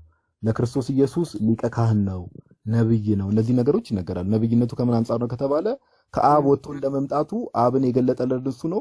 ከአብ ዘንድ የነበረውን እውነታ የገለጠልን እሱ እንደመሆኑ ነብይ ተብሎ ይገለጣል። እዚህ ኦሪት ዘዳግም ምዕራፍ 18 ላይ ማለት ነው ሙሴ ትንቢት የተነገረለት ከወንድሞቻችሁ መካከል እንደርሱ ያለ ነብይ አስነሳላችኋለሁ የተባለውን የሐዋርያት ሥራ ላይ ፍጻሜ ሲያገኝ ትመለከቻለሽና ነብይ ተብሎ ይጠራል። ግን ነብይ ብቻ አይደለም ልዩነቱ። ሙስሊሞች ክርስቶስን ወይ ደግሞ እነሱ ኢሳ እንደሚሉት ነብይ ሲሉ ነብይ ብቻ እያሉ ነው። ኦኬ ነብይ ብቻ። እኛ ግን ነብይም አምላክም ነው። አዎ አምላክም ሰውም ነው። ያ ቃል ስጋ ሆነ የሌለ ምድር ላይ ሲመጣ እውቀቱ እንደ አምላክ ነው አይደል? ሰውም ቢሆን ኢማና ቀጥሽ ነብይ ሲባል አይቺ ነብይ የምትለው ብቻ እንዳትመዘዝ። ነብይ ሲባል ከነቢያት አንዱ ነው እያልን ወይም እንደ ነቢያቱ ከነሱ ተርታ የሚመደብ ነው እያልን አይደል። ስጋ ለብሶ እንደመምጣቱ ነብይ ተብሎ ሲነገርለት ሁሉን የፈጠረ ሁሉን ያስገኘ ለነቢያቱ ራሱ ገላጭ አምላክ መሆኑ አብሮ መታወቅ አለበትና በልዩነት ይነገራል። ምክንያቱም የአምላክ ሰው መሆን ልዩ እንደሆነ ሁሉ ለእርሱ የሚነገሩ ቃላቶች ሁሉ በልዩነት የሚነገሩ ወይንም ደግሞ ራሳቸው የሚብራሩ እንጂ አንድ ላይ ነብይ ሲባል እየጨፈለቅን ሁሉ ነብይ እያለን አይሆንም ማለት ነውና ለኢየሱስ ክርስቶስ ሲነገር ጥንቃቄ ስለሚያስፈልገው ነው እህታችን። አይ ነብይ ሊተራሊ ስለተጻፈ ብዬ ነው። እኔ ያው ዲቴሉን አላውቀውም። ሊተራሊ የተጻፉ ግን ደግሞ የሚብራሩ ብዙ ሐሳቦች አሉ እኮ ለእግዚአብሔር የተነገሩ ለሰውም ቢሆን የተነገሩ ግን ማብራሪያ የሚፈልጉ ማለት ነው። ለኢየሱስ የተነገረው እንዴት ነው ሲባል ግን እንደነገርኩሽ ፍጹም ሰውና ፍጹም አምላክነቱን ባልዘነጋ መልኩ እንደገና ደግሞ ሁሉን የፈጠረ ጌታ አምላክ እንደሆነ ነቢያቱን ሁሉ የፈጠረና ለነቢያት ሁሉ የሚገልጽላቸው እሱ እንደሆነ ሳንዘነጋ ነው ማለት ነው ምን ተረጉመው። ስለዚህ የሁሉም የሶስቱም እውቀት አንድ ማለት አልፋና ኦሜጋ ናቸው ማለት ነው። የሶስቱም እውቀት ምድር ከመፈጠሯ በፊት ሶስቱም ነበሩ አይደል? ምን አልሽኝ? አንዴ ድገሚ። ሶስቱም አካል ምድር ከመፈጠሩ በፊት ነበሩ። እውቀታቸውም አንድ ነው፣ አካሎቹ ማለት ነው። አብም ወልድም አካል ሲባል እሺ፣ አካል ሲባል ምን ማለት ነው? በመጀመሪያ እኔ የሚል ስም ያለው ግብር ያለው ማለት ነው እንጂ ቦዲ ሰውነት ምናምን የሚታይ የሚዳሰስ እያለን አይደለም። ስለዚህ ስላሴ ወይም ሶስቱ አካላት አዎ ዘላለማዊ ናቸው። ከዚህ እስከዚህ ነው ተብሎ የማይነገርላቸው ከዘላለሙ ያሉ ሁሉን የፈጠሩ ሁሉን ያስገኙ ናቸው። አዎ በስላሴ መካከል አንዲት እውቀት አለች። ሶስቱም እውቀታቸው እኩል ነው። አንዲት እውቀት ነው ያለችው በስላሴ መካከል። አንድ ነው እውቀት። ስለዚህ አንድ ነገር ሲፈጸም ሁሉም ነገር በሶስቱ ነው የሚያዘው ማለት ነው። በአብ በወልድ መንፈስ ቅዱስ ማለት ነው። አዎ ዓለማትን መፍጠር፣ ዓለማትን ማሳለፍ፣ ማዳን ይሄ ሁሉ የስላሴ ነው። በልዩነት የሚነገረው የቃል ስጋ መሆን ነው። ከሶስቱ አካል አንዱ ሰው ሆነ ብለን እናገራለን። እሱ ሰው በሆነ ሰዓት አምላክነቱን አልለቀቀማ። አዎ ስለዚህ ምድር ላይ እያለ ሁሉን አዋቂ ነው። በትክክል በምድር ላይ እያለ ኃጢአትን ይቅር ይል ሲል እንመለከታለን። ኃጢአትን ይቅር ሲል ፍጥረታትን ሲያዝ ራሱ እንመለከታለን። ለምሳሌ በባህር ላይ ሲገስጻት ማዕበሏ ጸጥ ስትል ሁሉ እንመለከታለን። እንዲሁም ደግሞ ጳውሎስ ምን ብሎ ተናግሯል? ሁሉን በስልጣኑ ቃል እየደገፈ ኃጢአታችንን በራሱ ካነጻ በኋላ በሰማያት በግርማው ቀኝ ተቀመጠ ይላል። ስለዚህ ኃጢአትን ራሱ ሲያነጻ በምንድን ነው ያነጻው? በስልጣኑ ቃል እየደገፈ ማለት ነውና በምድርም እያለ አዎ ሁሉን የሚያውቅ ሁሉን የሚገዛ በሁሉ የሞላ አምላክ ነው ማለት ነው። እሺ ስለዚህ የሆነ የሚያነሱት ሙስሊሞች አሉ ጥያቄ አለ። እስቲ ማርቆስ ወንጌል 13:32ን አስረዳኝ። እሺ ጋዲ ትከፍተዋለህ? ኦኬ ስለዚያች ቀንና ሰዓት ከአባት ብቻ በቀር የሚለው ነው እሱ መሰለኝ። ልክ ነው። ለምን እንደዛ ተቀመጠ? እሺ በዛ ክፍል ላይ ከአባት ብቻ በቀር ልጅም ቢሆን የሰማይ መላእክትም ቢሆኑ አያውቁም ብሎ ይናገራል። ይሄ አያውቅም ልጅም ቢሆን አያውቅም የሚለው ሲነገር ከምን አንጻር ነው? የመጀመሪያ ማወቅ ያለብን ያቺ ቀን ምንድነች ከተባለ የፍርድ ቀን ነች አይደለ? ከላይ ጀምሮ እያብራራ የሚመጣው ማቴዎስም ላይ ያለ የሚናገረው የፍርድን ቀን የፍርድን ሰዓት ነው። ያቺ በዛች ጊዜ የሚመጣው ማን ነው ሲል መጽሐፍ ቅዱስ ልጁ እንደሚመጣ ይናገራል አይደል? የሚመጣው ራሱ ኢየሱስ ነው። ስለዚህ የሚመጣበትን ጊዜ አያውቅም ማለት ነው ወይ ከተባለ አይደለም። ታዲያ ለምን ልጅም ቢሆን አያውቅም ተባለ ተብሎ ከተጠየቀ ሐዋርያቱ እየጠየቁ ነበር። ምዕራፍ 24 ላይ ከቁጥር 1 ጀምሮ የመጨረሻ ዘመን ምልክቱስ ምንድነው እያሉ እየጠየቁ ነበር። ስለዚህ ስለመጨረሻው ቀን ቢነግራቸው ያንን መሸከም አይችሉም። ስለዚህ ምልክቱን ነገራቸውና ያቺን ቀን ግን ልጅም ቢሆን አያውቅም ብሎ ዘጋባቸው ማለት ነው። ምክንያቱም ያቺን ቀን ማንም ሊያውቅ ስለማይችል ከፍጥረት ማለት ነው። የሚመጣው ግን አያውቅም ማለት አይደለም። የሚመጣው ራሱ ኢየሱስ ስለሆነ በሁሉ የሚፈርደው ራሱ አሁን አገላለጽ ልክ አይደለም። ከምን አንጻር ነው ልክ ያለው ነው? አያውቅም እኮ እያለን ነው እኮ አያውቅም ተብሎ በቀር አያውቅም ለሰዎቹ አላለም እኮ አላለም እኮ እህት አለ እየነገርኩሽ ነው። አንደኛ ልክ አይደለም ያልሽው አንቺ ካለመረዳት አንጻር ከሆነ አለመረዳት ነው እንጂ የመጽሐፉ ሐሳብ በእኛ መረዳት ይወሰናል ማለት አይደለም። ሲዘጋባቸው አልኩሽ። ምክንያቱም አስቀድመው ጠይቀውት ነበረ ስለ መጨረሻው ቀን ማለት ነው፣ ስለ ፍርዱ፣ እንደገና ደግሞ ስለ ምልክቱን ጠይቀውት ነበር። ምልክቱን ነገራቸውና የመጨረሻዋን ቀን ግን ልጅም ቢሆን አያቅም ብሎ ዘጋባቸው። ለምን? መሸከም ስለማይችሉ አልኩሽ። ስለዚህ አያቅም ዳግሞ እንዳይጠይቁ ማለት ነው። ለምሳሌ እኔ የሆነ ነገርን አላቅም ካልኩሽ ደግመሽ አትጠይቂኝም አይደል? ጠይቀሽኝ ደግሞ አላቅም ሳልልሽ ጠይቀሽኝ ደግሞ አልነግርም ብልሽ እኔ ላይ ቅራኔ ያድርብሻል። ለምን አይነግረኝም ትያለሽ? እንዳይቃረኑት አላቅም ልጅም ቢሆን አያቅም አላቸው። ጠይቀው ሳይነግራቸው ቢቀር ቅር እንዳይላቸው ማለት ነው። ቢነግራቸው ደግሞ መሸከም አይችሉ። ስለዚህ ምን አለ? ልጅም ቢሆንም አያቅም ብሎ ዘጋባቸው ማለት ነው። ምክንያቱም ያችን ቀን ማወቅ ለፍጥረት ስላልተገባ። መጽሐፍ ቅዱስ ላይ ግን ከላይ ጀምሮ እያነበበ የምትመጣው ስለዛች ቀን ነው እያወራ የሚመጣው አይደለም። ከሰው ጋር ኮንቨርሴሽን አልነበረም፣ አሁን እንዳልከው ማለት ነው። እሺ ድገሚልኝ አንድ ሐሳብሽን አልሰማሁሽም። መጽሐፍ ቅዱስ ላይ እያወራ ከላይ ድረስ የመጣው ማለት ነው ስለ መጨረሻው ቀን እያወራ ነበር የመጣው። ያ ከዛ መጨረሻ ላይ ስለዛች ቀንና ስለዛች ሰዓት አለ መላእክትም ልጅም ቢሆን አያቅም አለ። ከአብ በቀር አያቅም፣ የሚያውቅ የለም ማለት የሚያውቅ የለም ማለት። ይሄ ማለት ለነሱ እየነገራቸው ሳይሆን ስለኛ እያስረዳን ነው እኮ አይደለም። አስቀድሞ የጠየቁት ምን ነበረ? የመጨረሻው ዘመን ምልክቱ ምንድነው ነው ያሉት አይደል? ምልክቱን ጠየቁት። ከዛን መንግስት በመንግስት ላይ ይነሳል ምናምን እያለ ምልክቱን ነገራቸው፣ የመጨረሻው ዘመን ምልክትን። ከዛን መጨረሻው ስፒካል ተሳሳትኩኝ ማለት ነው።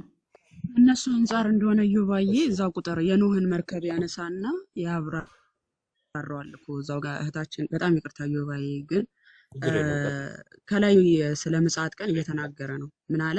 ምሳሌውንም ከበለስ ተማሩ፣ ጫፏ ሲለሰልስ ቅጠሏንም ሲያቆጠቁጥ ያን ጊዜ በጋ እንደቀረበ ታውቃላችሁ አለ። መምጫ እንደቀረበ ታውቃላችሁ። እንዲሁም እናንተ ደግሞ ይህን ሁሉ ስታዩ በደጅ እንደቀረበ እወቋልና እውነት እላችኋለሁ ይህ ሁሉ እስኪሆን ድረስ ይህ ትውልድ አያልፍም። ሰማይና ምድር ያልፋሉ፣ ቃሌ ግን አያልፍም ካለ በኋላ ስለዚያች ቀንና ስለዚያች ሰዓት ግን ከአባት ብቻ በቀር የሰማይ መላእክትም ቢሆኑ ልጅም ቢሆን የሚያውቅ የለም አለ።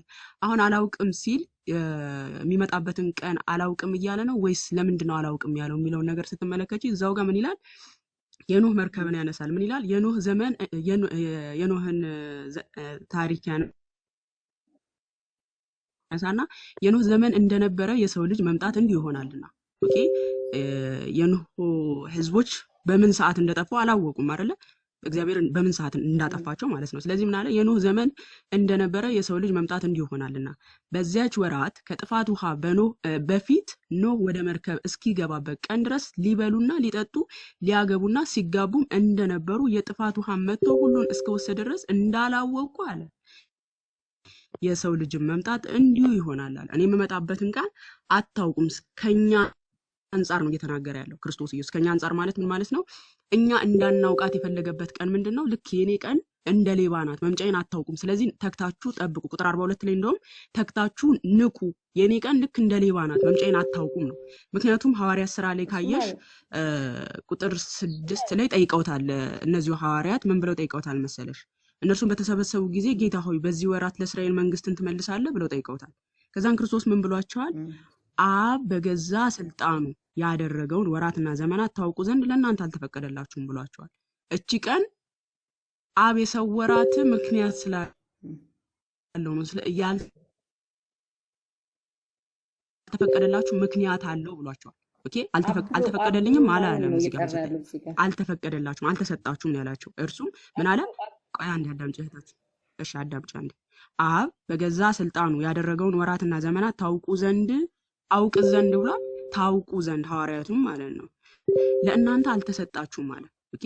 ለምንድን ያልተፈቀደላቸው ካለን ቅዱስ ጳውሎስም ያብራራዋል። አንደኛ ተሰሎንቄ ምዕራፍ 5 ላይ ወንድሞች ሆይ ስለ ዘመናትና ስለ ወራት ምንም እንዲጻፍላችሁ አያስፈልጋችሁም ማለት የጌታ ቀን ሌባ በሌሊት እንደሚመጣ እንዲሁ ይመጣ ዘንድ ራሳችሁ አጥብቃችሁ አውቃችኋልና። ሰላምና ድህነት ነው ሲሉ ያን ጊዜ ምጥ እርጉዝን እንደሚይዛት ጥፋት በድንገት ይመጣባቸዋል፣ ከንቶም አያመልጡም። እናንተ ግን ወንድሞች ቀኑ እንደ ሌባ ይደርስባችሁ ዘንድ በጨለማ አይደላችሁም፣ ሁላችሁ የብርሃን ልጆች የቀንም ልጆች ናችሁና እኛ ከሌሊት ወይም ከጨለማ አይደለንም ይልና እንግዲያስ እንንቃ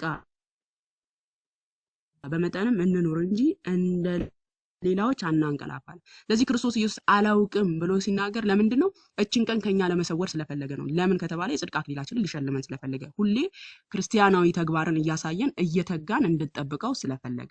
በሌላም ደግሞ እቺ ቀን በአብ ልብ የታሰበች ነች፣ በወልድ የምትተገበር ነች። ስለዚህ ስላልተገበራትም ልክ ዘፍጥረት ላይ አዳም ሚስቱ ሔዋንን አወቃት ተብሎ ተጻፈ አይደለ?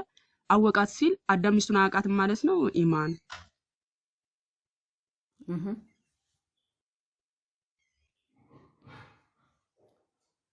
እሺ ቀጥይ። አለሽ አዎ እየሰማሁ አዳም ሚስቱ ኔትወርክ ሔዋንን ስላለ አወቃት ከዛም እየሰማሁ ጸነሰችም ይላል አይደል? ከዛ እኔ እንጃ አላውቅም አይ ከመጽሐፍ እየጠየኩሽ ነው። አዳም ሚስቱ ሔዋንን አወቃት። በግብር አወቃት ማለት ነው። በግብር ማለት ያው ትረጃዋለሽ አወቃት የተባለበትን ቃል ማለት ልክ እንደዚሁ ክርስቶስ ኢየሱስ እችን ቀን አያውቃትም ማለት አይደለም። አልተገበራትም፣ አልፈረደባትም። እችን ቀን ነው በአብ ልብ የታሰበች ነች፣ በወልድ የምትተገበር ናት። ቅዱስ ቄርሎስ ይህንን ሲያብራራ ሃይማኖተ አበው ምዕራፍ 75 ቁጥር 1 ጀምሮ የአልዓዛርን ሞት አምጥቶ ያብራራል። ምን ይላል? የአልዓዛርን ሞት አምጥተን እንናገራለን። የሞቱን ወሬ ማንም ሳያመጣለት መድኃኒታችን ለደቀ መዛሙርቱ ወዳጃችን አልዓዛር ሞተ አላቸው። አልዓዛርም ሞተ ብሎ የነገረው ማንም የለም ለክርስቶስ ኢየሱስ። እሱ አምላክ ስለሆነ አልዓዛር እንደሞተ አወቀ ጌታችን ኢየሱስ። ምን አለ? አልዓዛር ሞተ አላቸው። አምላክ እንደመሆኑ ይህን ተናገረ፣ እርሱ ሁሉን ያውቃልና። የአልዓዛርን ሞት ማንም ሳይነግረው አልዓዛር ሞተ ብሎ ለደቀ መዛሙርቱ ነገራቸው። ከዚህ በኋላ ከደቀ መዛሙርቱ ጋር ለማስተማር ጥቂት ቢዘገይ ቀድሞ ወደ ተናገርነው ቦታ በደረሰ ጊዜ ወዴት ቀበራችሁት ብሎ ጠየቃቸው። እንግዲህ ሞቱን ያወቀ አምላክ ከዛ በኋላ ወደ እህቶቹ ጋር ከቀረበ በኋላ ወዴት ቀበራችሁት? የአልዓዛር ስጋ የተቀበረው የት ነው ብሎ ጠየቀ። ቅዱስ ቄርሎስ እንዲህ ይላል፣ ሞቱን የሚያውቅ የተቀበረበትን ስጋ ያለበትን እንደምን አያውቅም? ያውቃል። ይሄን ያውቃል ይሄን አያውቅም አንልም። አስቀድሞ ሞቱን ያወቀ አምላክ ስጋው ወዴት እንደተቀበረ እንዴት አያውቅም ብሎ ይጠይቃል ቅዱስ ቄርሎስ። ያውቃል ይልና ቀድሞ አዳም ወዴት አለ እንዳለ ዛሬም እንደዚሁ ወዴት ቀበራችሁት አለ። የማያውቅ ሆኖ አይደለም፣ እኛም እርሱ አያውቅም አንልም። አዳም ወዴት አለ፣ አልዓዛር ወዴት ቀበራችሁት እንዳለ በዚህ አንጻር ያችን ሰዓት እንደማያውቃት አድርጎ ተናገረ። እርሱስ ሁሉን ሲያውቅ አለ ለሰው በጎ ጥቅም ባለበት ስርዓት ሰው በመሆን ይህን ተናገረ። ለሰው በጎ ጥቅም። ለምንድን ነው በጎ ጥቅም የተባለው? እችን ቀን አላውቅም ብሎ የነገረን ለምንድን ነው? ከተነገረን ያው እንደ ምሳሌ ላስረዳሽ። ከተነገረን ለምሳሌ ሮብ ማታ ከምሽቱ 3 ሰዓት ምናምን እመጣለሁ ብሎ ነገረን። ወራቱን፣ ጊዜያቱን፣ ቀኑን ምናምን ነገረን። እኛ እንዴት ነው የምንሆነው ማለት ነው? እስከ ሮብ ጠዋት ድረስ እንደፈለገን እንሆንና ሮብ ጠዋት ንስሐ ልንገባ ነው ማለት ልክ ክርስትናን እንደኖረ ሰው ልናስመስል ነው ማለት ነው። ለዚህ ዕለት ዕለት ፍሬያማ እንድንሆን፣ ፍሬ የማያፈራ ሰው ከግንዱ ይቆረጣል ስላለ ጌታ ዕለት ዕለት ፍሬያማ እንድንሆን እችን ቀን ከኛ ሰወራል። ለዚህ ቅዱስ ቄርሎስ ለሰው በጎ ጥቅም ሲል ነው እንደማያውቅ አድርጎ የተናገረው። አዳም ጥፋት ካጠፋ በኋላ ጌታችን አምላካችን እግዚአብሔር አዳም ወዴት አለ አለው። አዳም ያለበትንና ምን እንዳደረገ ሳያውቅ ቀርቶ አይደለም አዳም ወዴት አለ ያለው። አዳም ያደረገውን ነገር እንዲያስተውን ነው። አዳም ወዴት አለ ምን ላይ እንዳለ እንዲያስተውን ነው ያንን ቃል የተናገረው እግዚአብሔር እንጂ የት እንዳለ ነው። ትንሽ ማማ ይቅርታ ኮምፕሌክስ አረግሽብኝ። እሺ አበዛውብሽ መሰለኝ። ማብራሪያው ማማዬ ጥሩ ማብራሪያ ነው የሰጠችው። ማማዬ ባይዘው ኢማና ልብሽን ከፍተሽ ከሰማሽ ኢንቴንሽኑ ምንድነው? ጌታ የመጀመሪያ ኦዲየንሶቹ ላይ እንደዛ ብሎ ስላልተጠቀሰ ብዬ ነው ጋዲሳ።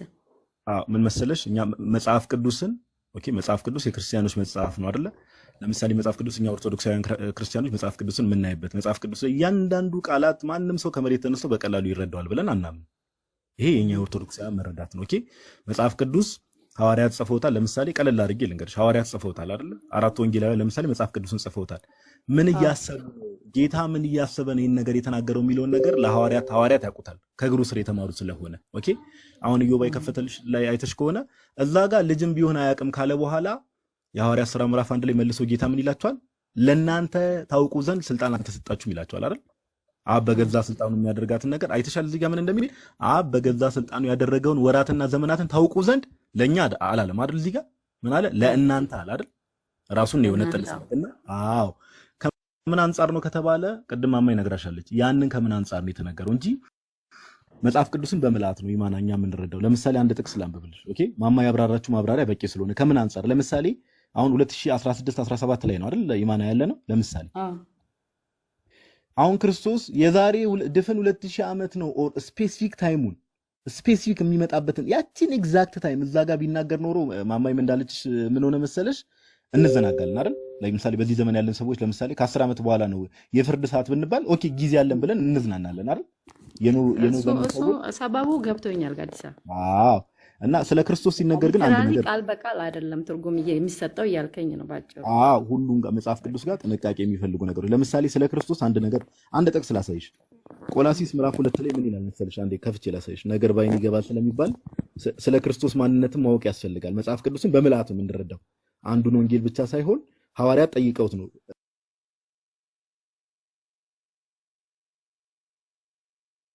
ባይዘው ቀደም ያልሽው ነገር ላይ ቆይ እሱ ላሳይሽና ልምጣ ወጭም ያው ገስት ላይ ሁሉም ሰው አይደል እዚህ ጋር የተቀመጠው እንደውም ብዙ ጊዜ እንደውም የኛ ወንድሞች እናቶች ሪአክት ያደርጉ ኤኒዌይስ ሐሳቡን እንዳሳብ ተቀብለናል እናመሰግናለን እሺ ማና ቴንክ ዩ ማማይ ፎሎ ተደራርጉ ምናምን ጥያቄ ካላት ምናምን ትጠይቀሽ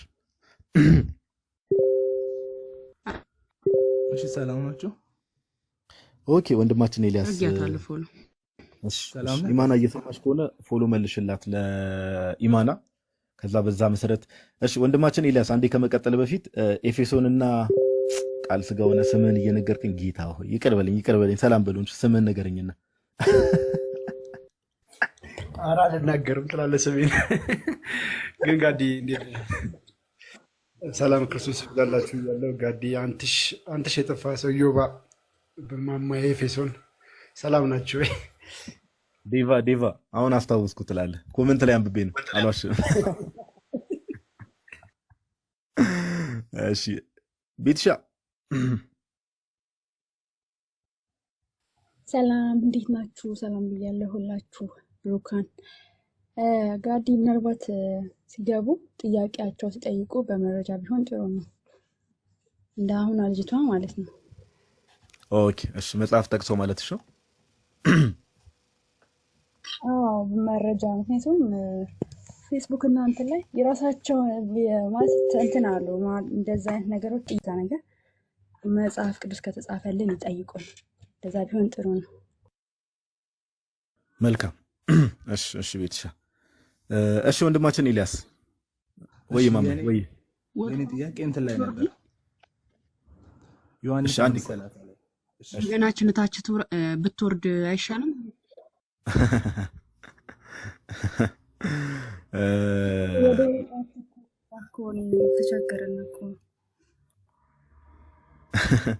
እሺ ኤልያስ ቀጥልሽ ጥያቄ ዮሐንስ 5:30 ላይ እና ማለት ጥያቄ ሉቃስ 18:19 ነው ጥቅሱ የምታውቀው ከሆነ ታውቀዋለህ ብዬ አስባለሁ ካልሆነ ላንብብልህ ዮሐንስ 5:30 ከመድረሳችን በፊት ከላይ ጀምሮ አብረን ብናነበው ችግር የለውም አይደል ደስ ይላል ከዛ ሉቃስ 18 ደግሞ አንድ ከወንድሞች ወር ከእህት ለአንድ ሰው እድል ሰጣለሽ ዮሐንስ ወንጌል ምዕራፍ 5ን እንክፈተው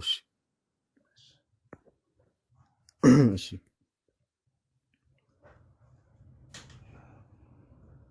ኦኬ ዮሐንስ ወንጌል ምዕራፍ 5 ቁጥር 30 ላይ ነው አንተ ጥያቄ ለመማማር እንዲያመቸን ኦኬ ይረዝማል ግን ሐሳቡን እንድትረዳው ከቁጥር 17 ጀምሮ ያለው መጀመሪያ እንመልከትና ወደዛ እንሂድ ይቻላል እንሄዳለን እስከ 30 እንሄዳለን ለመማማር ፐርፐስ ስለሆነ ማለት ነው እሺ ኮሜንቱን አንዴ ላጥፋው የሰው ሐሳብ ሊሰርቅ ስለሚችል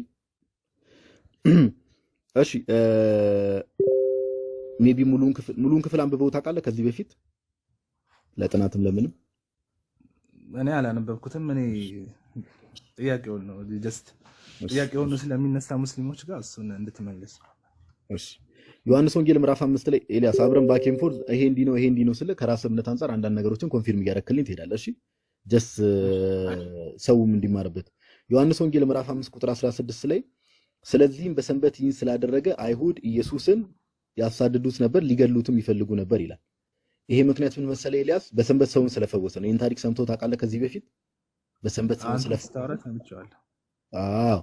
በሰንበት ሰውን ስለፈወሰ ያው በአይሁድ ስርዓት እንደምታውቀው በብሉይ ኪዳን ሰንበት የረፍት ቀን ነው ምንም ስራ መስራትም አይቻልም ሰው መፈወስም ምንም ማድረግም አይቻልም ስለዚህ አይሁድ ምን ይፈልጉ ነበር ኢየሱስን ያሳድዱት ነበር፣ ሊገድሉትም ይፈልጉ ነበር ይላል። ኢየሱስ ግን በደንብ አስተውል፣ አባቴ እስከ ዛሬ ይሰራል እኔም ደግሞ እሰራለሁ ብሎ መለሰላቸው። ኢየሱስ ምን አለ? አባቴ ያለው አብን ነው። አባቴ እስከ ዛሬ ይሰራል እኔም ደግሞ እሰራለሁ ብሎ መለሰላቸው። ምን እያለ መሰለ ኤልያስ? እንግዲህ ትላልቅ የሚባሉ የቤተክርስቲያን ሊቃውንት ከመጀመሪያው ክፍለ ዘመን ጀምሮ ሲተረጉሙ የነበረው አንድ ጥያቄ ሊጠይቅ ኤልያስ፣ ለምሳሌ በአንተ መረዳት በሰንበት ሰንበት ሲባል የእረፍት ቀን ሲባል እግዚአብሔር ያርፋል እንዴ? አያርፍም። ለምሳሌ ቪዲዮም ሰርቼበታል። ቪዲዮን አይተው ከሆነ አላውቅም። ለምሳሌ ፀሐይ ይወጣል አይደል? ወንዞች ይፈሳሉ አይደል? ስነ ፍጥረት በሙሉ ይንቀሳቀሳሉ አይደል? ጨረቃ ይወጣል፣ ኮከብ ይወጣል አይደል? እግዚአብሔር በሰንበት ቀን ላይ የምራውን በሰንበት እግዚአብሔር አረፈ ሲባል ሊትራሊ ቃል በቃል የምንወስደው ከሆነ እነዚህ ስነ ፍጥረት በሙሉ ይጠፋል አይደል? እግዚአብሔር ስራውን ቢያቆም በሰንበትም እሺ ይቆማል። አዎ ኢየሱስ ምን እያለ መሰለ? በሰንበት ሰውን ስለፈወሰ ሊገድሉት ይፈልጉ ነበር ያለ። ምን አላቸው? እሱ አባቴ እስከ ዛሬ ይሰራል ያለው አባቴ የሚለው አብን ነው፣ እግዚአብሔርን ነው። እስከ ዛሬ ይሰራል ማለት በሰንበት እግዚአብሔር እሱ መስራት ያለበትን ነገር ኦኬ ሁሌም ይሰራል፣ ሰንበትን ብሎ ለይቶ አርፎ አያውቅም። እኔም ደግሞ እሰራለሁ ብሎ መለሰላቸው። ጌታ ኢየሱስ። በደንብ አስተውል። እኔም እሰራለሁ ማለት አባቴ እንደሚሰራው፣ እግዚአብሔር አባቴ ነው፣ አብ አባቴ ነው፣ እኔ የአብ ልጅ ነኝ። እርሱ እንደሚሰራው ሰንበትን ብሎ ኦኬ ከስራ እንደማያርፍ ሁሉ እኔም ደግሞ እሰራለሁ። አሁን ይሄን በምን ታውቃለህ ጋዲ? ከራስ ማብራሪያ አምጥተህ ነው ካልከኝ ብዙ የቤተክርስቲያን የጥንታውያን አባቶችን ማብራሪያ ኮሜንታሪ ላመጣል ይችላል። ነገር ግን አይሁድ እንዴት እንደተረዱት ተመልከት ኤልያስ፣ በደንብ ተመልከት። ቁጥር 18 ላይ ምን ይላል? እስቲ አንብበው ኤልያስ። ስታነበው አንዳንዴ ጥሩ ነገር ባይን ይገባል ይባላል። አንብበው ቁጥር 18ን ከታየ። ቆይ አንዴ ማርክ ላድርግልህ። እሺ ያ ይዣለሁ፣ ላንብበው፣ ችግር የለም። እሺ አንብበው።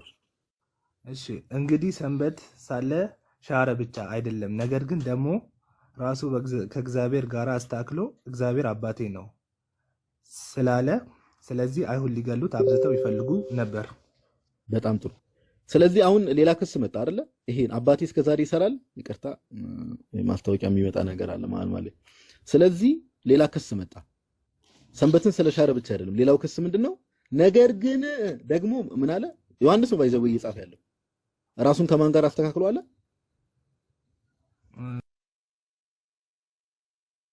ኢልያስ ራሱን ከአብ ጋር ማለት አስተካክሎ ማለት እኩል ነኝ እያለ ነው አይደል? አባቴ እስከዛሬ ይሰራል እኔም እስከዛሬ እሰራለሁ ሲል ዮሐንስም ኮንፊርም እያደረገ ያለው አይሁድ የተረዱት ምንድነው? አባቴ እስከዛሬ ይሰራል እኔም ደግሞ እሰራለሁ ብሎ መለሰላቸው የሚለው ምንድነው? ራሱን ከእግዚአብሔር ጋር ማስተካከሉ ነው አይደል? እሺ። ስለዚህ አይሁድ ምን እያሉት ነው? አይሁድ ምን ብለው እየከሰሱት ነው? ራሱን ከእግዚአብሔር ጋር አስተካክላል እያሉት ነው አይደል? እሺ እንደዛ አሁን እንደዛ እንዳልል ሜቢ እነሱ ተረድተውታል አልተረዱትም የሚለው ነገር እንትን ያደርገኛል። እንደዛ ብዬ ኮንክሉድ ማድረግ አልችልም። ለመሰለ ግን ኤልያስ ለወንድሜ ሰንበትን ስለሻረ ብቻ አይደለም ሌላ ከሳ መጡበት። አይሁድ እኮ ሲናገር የነበረው ነገር ተረድተውታል። ምን ለማለት እንደፈለገ ስለገባቸው የመጽሐፍቱ ባለቤትም አይደሉ የብሉይ ኪዳን። ነገር ግን ደግሞ ራሱን አሁን ባይዘው እዚህ ጋር አይሁድ ስንል እንዲሁ ዝም ብሎ ሰፈር ውስጥ የሚንቀሳቀሱ አይሁዶች አይደለም እንላለን። ጸሐፍትና ፈሪሳውያን አይደል? መጽሐፍ አይደል? ከነሱ ጋር ነው ጌታ ብዙ ጊዜ ይነጋገር የነበረው እንደምታውቀው። ነገር ግን ደግሞ ራሱን ከእግዚአብሔር ጋር አስተካክለው ሰዎቹ አይሁዶች ጸሐፍትና ፈሪሳውያን ቀጥታ የተረዱት ዮሐንስም እንደዘገበልን አባቴ እስከዛሬ ይሰራል እኔም እሰራለሁ የሚለውን ራሱን ከእግዚአብሔር ጋር አስተካክሏል ብለው ነው የተረዱት። ስለዚህ ምን አለ? ወደታች እንወርዳለን፣ ችግር የለም እግዚአብሔር አባቴ ነው ስላለ፣ ስለዚህ አይሁድ ሊገድሉት አብዝተው ይፈልጉ ነበር። ከዛ ክርስቶስ እንዲህ ብሎ መለሰላቸው፣ እውነት እውነት እላችኋለሁ አብ ሲያደርግ ያየውን ነው እንጂ ወልድ ከራሱ ምንም ሊያደርግ አይችልም። እግዚአብሔር የሚያደርገውን ነገር ማየት የሚችል ፍጡር አለ ኤልያስ?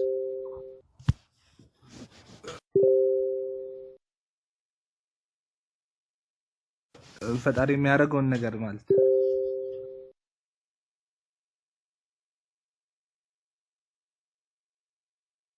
ነገር ማየት የሚችል ፍጡር አለ እንዴ? ትንሽ ፈጣሪ የሚያደርገውን እንዴ? አሁን ሰማያትን እንደዚህ ነገሮችን እናያለን። የሚያደርገውን ነገር ስለ በባህሪ ማለት ነው እንጂ ላይክ ኢነርጂውን አይደለም ኢነርጂውን አይደለም እያልኩ ያለው በኢሰንስ የሚያደርገውን ነገር በባህሪ የሚያደርገውን ነገር ነው እንጂ አሁን ሰማይና ምድር እኛን ብትመለከተማ እግዚአብሔር ኢነርጂዎች ነን እኮ እኛ ስነ ፍጥረት ነው እያልኩ ያለው አብ ሲያደርግ። እሺ ቆይ ወደ ታች ስናነበው በደንብ ተረዳዋለህ። አብ ስለ ኤልያስ ከአብ የሚለይ አይደለም ወይ ደግሞ ስለዚህ ጌታ ማለቱ ሲናገር ምን አለ? አብ ሲያደርግ ያየውን ነው እንጂ ወይ ደግሞ አብ የሚያደርገው ነው እንጂ ወልድ ከራሱ ምንም ሊያደርግ አይችልም። ሰፓሬት የሆነ ነገር የተለየ ነገር ከራሴ አላደርግም። በደንብ አስተውል። እንደዛ መሆኑን ደግሞ በምን እናረጋግጣለን? ኢላዬ ይሄን አንብብ። ምን ይላል? ያ የሚያደርገውን ሁሉ ወልድ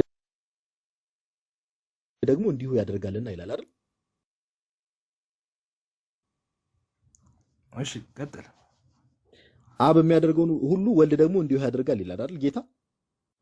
ይሄ እኮ ሲጀመር ኮንትሮቨርሻል ነው። እዛ ጋር እንትን ማድረግ አይችልም ይላል። መልሶ ደግሞ እዚህ ጋር ከራሱ የሚለውን እኮ አብራራው። ሌላዬ ከራሱ የሚለው ምን ልፈልጌ ነው? ሰፓሬት እንዳልሆነ ከአብ የተለየ ፍቃድ እንደሌለው ከአብ የተለየ እንደሆነ ለማሳየት ከራሱ ምንም ሊያደርገው እዚህ ጋር እኮ ተናግሯል። አብ ሲያደርግ ያየውን ነው እንጂ ወይ ደግሞ አብ የሚያደርገውን ነው እንጂ ወልድ ከራሱ ሊያደርግ ምንም አይችልም ሲል ከአብ የተለየ እንዳልሆነ ነው።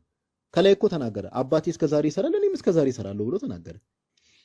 ያ የሚያደርገውን ሁሉ ወልድ ደግሞ እንዲሁ ያደርጋል። አሁን እዚህ ጋር በጣም መሰረታዊ ነገር አለ ኢላይ። አብ የሚያደርገውን ሁሉ ወልድ ደግሞ እንዲሁ ያደርጋል እያለ ነው አይደል ጌታ? እሺ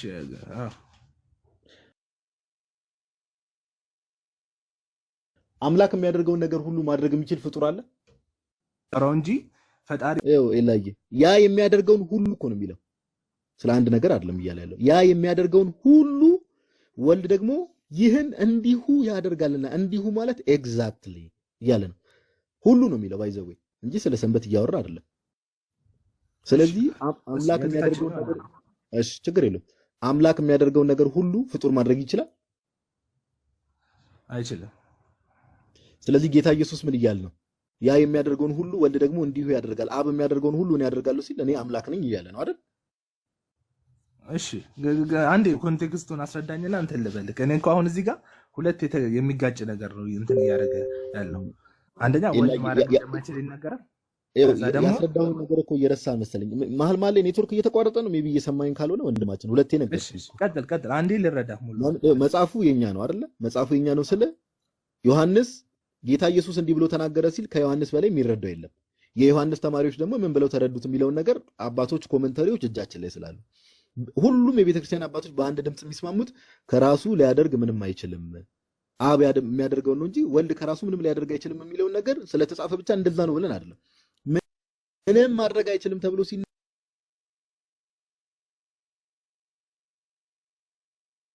ሲነገር ከአብ የተለየ ነገር